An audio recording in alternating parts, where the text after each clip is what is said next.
They took my daughter, Queen Adelina spat, her voice like steel scraping against stone. And you expect me to sit here and wait, like some grieving widow whispering prayers while that monster...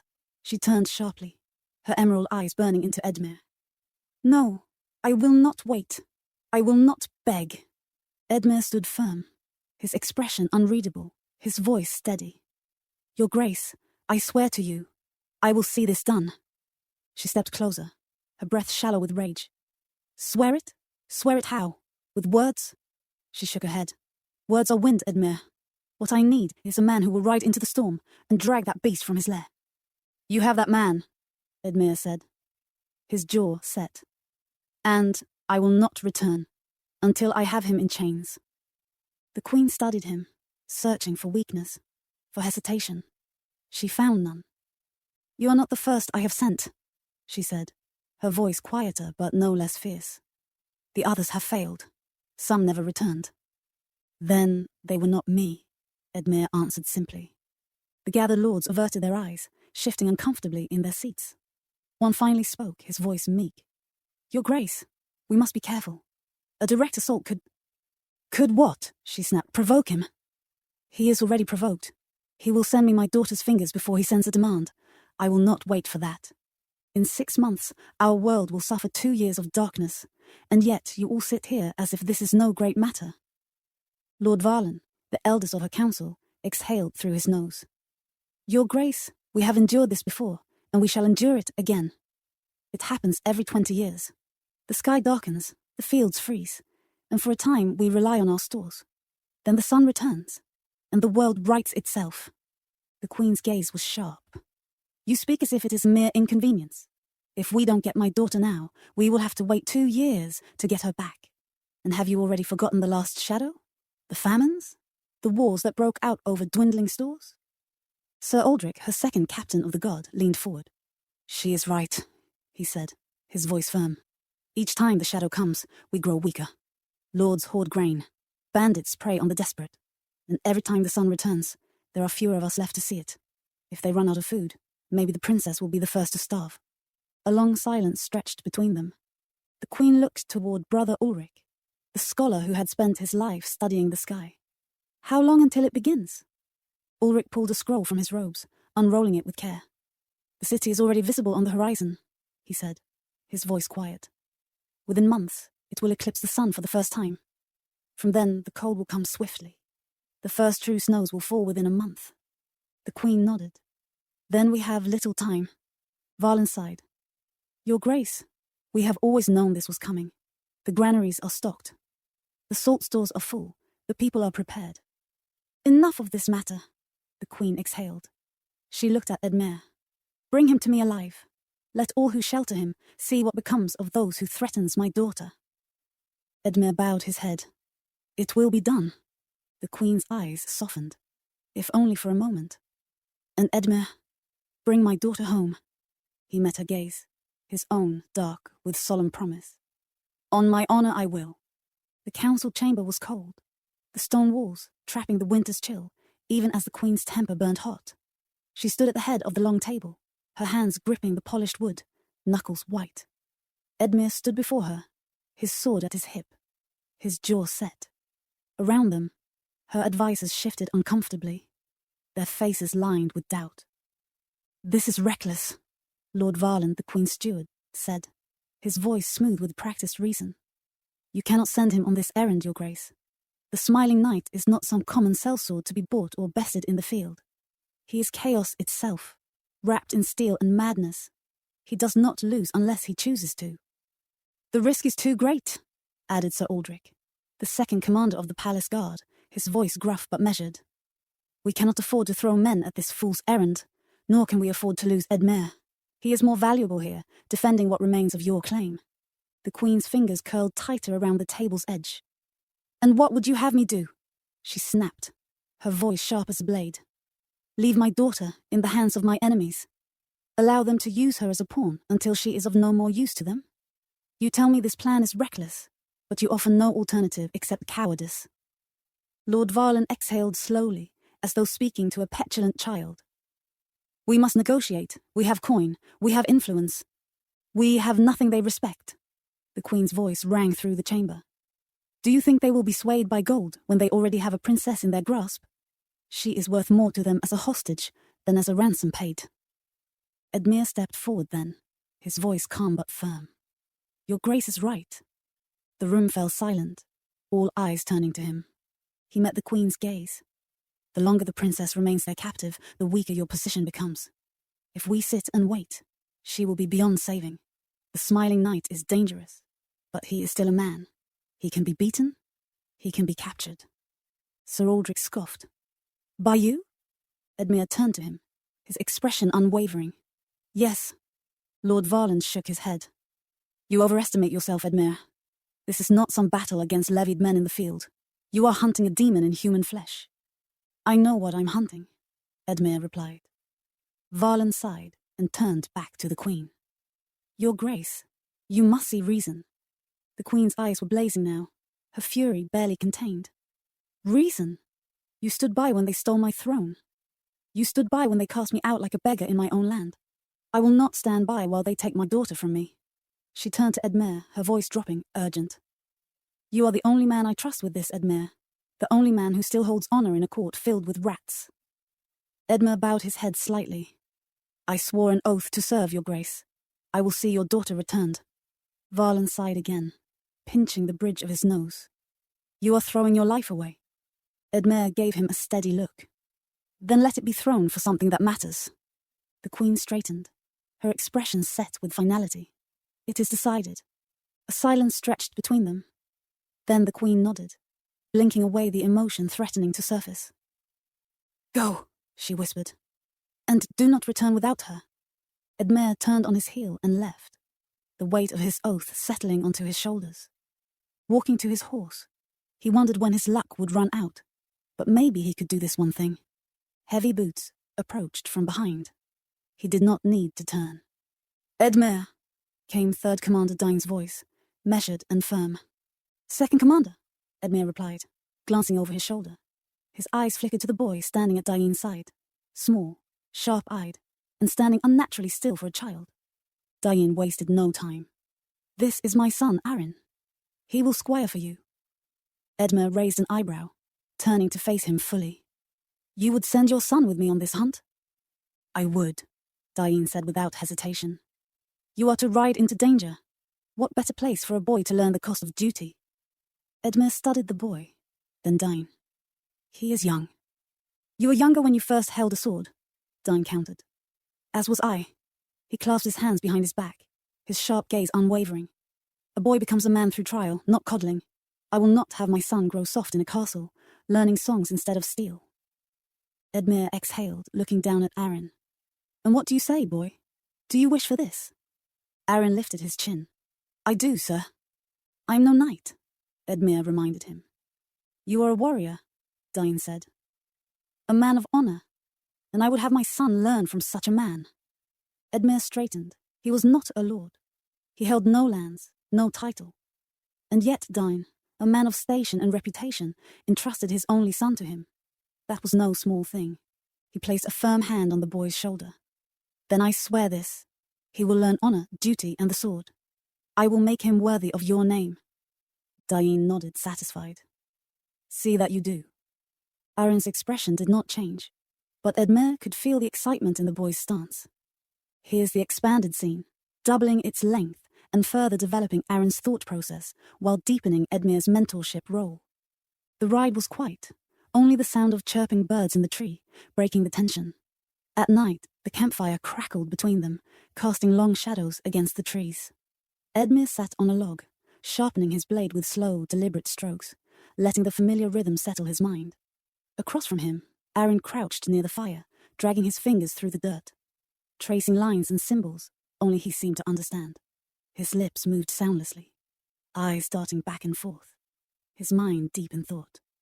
Edmere wiped his blade clean and watched him for a moment. What are you thinking about? Arin didn't look up, didn't pause his movements. The fight. His voice was flat, as if stating something obvious, simulating possible outcomes. Edmere arched a brow. And? What do you see? Arin's stick pressed into the dirt, carving out a rough sketch of what looked like positions. scattered dots and lines, formations. He mumbled to himself before answering. If they see us first, they'll have the advantage. High ground means arrows. Open ground means cavalry. If they charge, we need to break them apart, force them into smaller fights. He tapped the dirt twice. Precise, methodical. That makes it 53% more likely to win without casualties, but only if we move first. Edmere leaned forward slightly, intrigued. 53%? Approximately, Arin muttered. There are variables. He frowned, rubbing out one of the lines with his palm and redrawing it. Wind speed, ground stability, how tired they are. If their leader underestimates us, the odds shift. If he doesn't, they shift again. He squinted at his own work, then shook his head. Not enough information. Edmere smirked.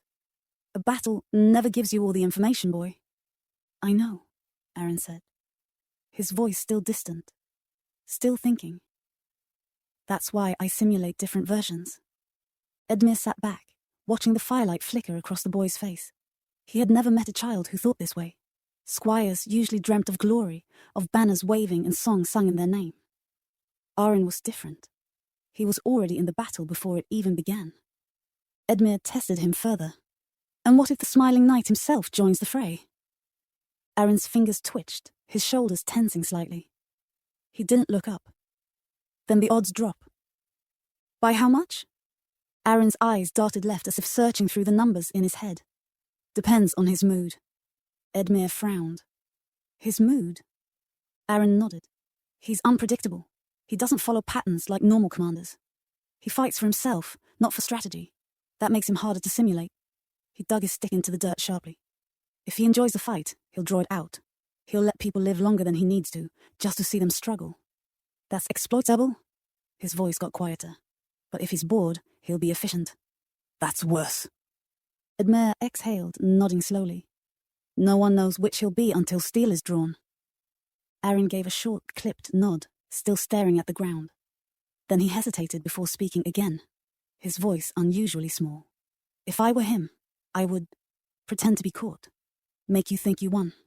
Then I'd wait until we were moving, when everyone thinks the danger is over. Then strike. His fingers tapped the dirt over and over. That's what I would do. He blinked rapidly, then finally looked up. Are we prepared for that? Edmere studied the boy. For all his talk of numbers and odds, this was the most important thing he had said. Arin thought like a warrior, but more than that, he thought like a dangerous man. The realization settled in Edmere's chest like a stone. He had trained under hardened veterans, learned from men who had seen 100 battles. Yet here was a child, a boy who had never held a sword in true war, who already understood what others failed to grasp. And he was right. We will be, Edmere said at last. Arin stared at him for a long moment, searching for any hesitation in his answer. When he found none, he simply nodded and turned back to the dirt, wiping his last simulation clean and starting another. Edmere watched him in silence, the fire flickering between them. He had agreed to teach the boy how to fight, how to be a man of honor. He thought Arin already saw the world clearer than most men ever would. Then Edmere seen movement, subtle, a flicker of moonlight catching on metal just beyond the tree line. Then the world erupted into chaos. A figure in chainmail burst from the tree line, a wickedly curved longsword flashing in the dim light. The smiling knight. His namesake grin stretched across his face, teeth gleaming like a wolf's. His eyes burned with something unhinged, something hungry. Edmere barely had time to draw his sword before steel crashed against steel. The force of the first strike sent a shock up Edmere's arm, driving him back a step. The smiling knight laughed, a wild, gleeful sound, and pressed the attack, his blade a blur of silver in the dark. Arin scrambled back, wide-eyed, watching the battle unfold. Edmere steadied himself, rolling his shoulders. The smiling knight was fast, unpredictable. His blows came at odd angles, high, then low, then twisting mid-strike into something unnatural. He was testing, probing, waiting for weakness. Edmere gave him none. The clash of their swords rang through the clearing, sparks flying as metal met metal. The smiling knight fought like a man who had never known fear, his attacks relentless. He feinted left, then spun right, his sword aiming for Edmere's ribs. Edmere barely twisted in time, the blade slicing through the air just inches from his side. Not bad, the smiling knight mused. stepping back just out of reach. His voice was almost playful. Most men die on the first exchange. Edmere didn't answer. He adjusted his grip, watching, waiting. The smiling knight lunged again, this time aiming high. Edmere raised his blade to parry, but at the last second the knight dropped his sword lower, forcing Edmere to twist awkwardly to block. The impact sent another jolt up his arm. Too fast, too erratic. Edmere exhaled slowly. He couldn't match the smiling knight's speed, nor his unpredictability. He had to slow the fight down. Make it a battle of endurance, not reflexes. The smiling knight grinned. "You're thinking too much." He surged forward, launching a flurry of blows. Edmere blocked the first, then the second. But the third caught him across the shoulder, chainmail absorbing most of the damage, but still sending a bolt of pain through his arm. Arin gasped from the sidelines. Edmere gritted his teeth. He stepped back, resetting his stance. He needed to turn this fight. The smiling knight came again, eager, reckless. And this time Edmere did not retreat. Instead, he stepped into the attack. The sudden movement caught his opponent off guard. The smiling knight's sword cut through empty air where Edmere had been a moment before. In that instant, Edmere drove his shoulder into the knight's chest, forcing him back. For the first time, the grin faltered. Edmere pressed forward now, swinging with controlled, precise strikes. The smiling knight blocked, but his footing was off. Edmere struck again, harder, forcing him to yield ground. The wild grin returned. "Oh, you do know how to fight." Their blades met once more, ringing like a bell in the cold night. Edmere knew he couldn't let this turn into another dance of speed and chaos. He had to break the rhythm entirely. He shifted his grip, feinted left, then kicked out.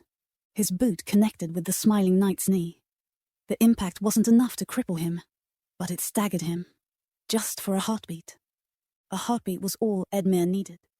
He swung his sword in a brutal arc. The smiling knight barely raised his blade in time, but the force of the strike drove him further back. Edmere followed with another, then another. Each blow was heavier than the last, wearing him down. The smiling knight's breath came quicker now. His smile flickered. Edmere caught the smallest hesitation in his movement, a split second where his sword was just slightly out of place. He struck.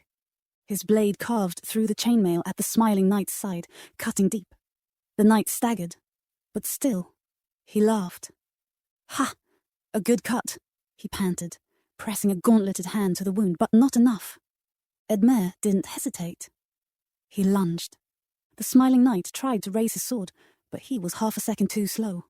Edmere's blade drove into his chest, sliding between the links of chainmail, sinking deep into the knight's side. Not a fatal strike, but to wound. The smiling knight let out a sharp breath. Then, slowly, his grin faded. He looked down at the steel as if surprised. "Oh!" Edmere ripped it free. Blood sprayed onto the ground, black in the moonlight. The smiling knight staggered once, then fell to his knees. His breath came ragged now. He lifted his head, locking eyes with Edmere. For the first time, he did not smile. "You," he chuckled weakly, shaking his head. "You were fun?" The knight collapsed. Silence fell over the clearing. Arin let out a breath he hadn't realized he'd been holding. He was still crouched in the dirt, still watching. His hands twitched slightly, as if adjusting imaginary pieces on a battlefield only he could see. Edmere exhaled, grounding himself. His shoulder throbbed where the smiling knight had struck him, but it didn't matter. It was over.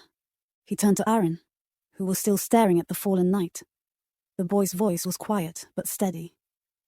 "I thought he would last longer." Edmere wiped his blade clean. "So did I." Arin's fingers twitched again. "He almost won." Edmere nodded. "Almost." The fire crackled behind them, the embers glowing softly in the dark. Edmere wrapped bandages around the smiling knight's wound, his blood soaking into the earth.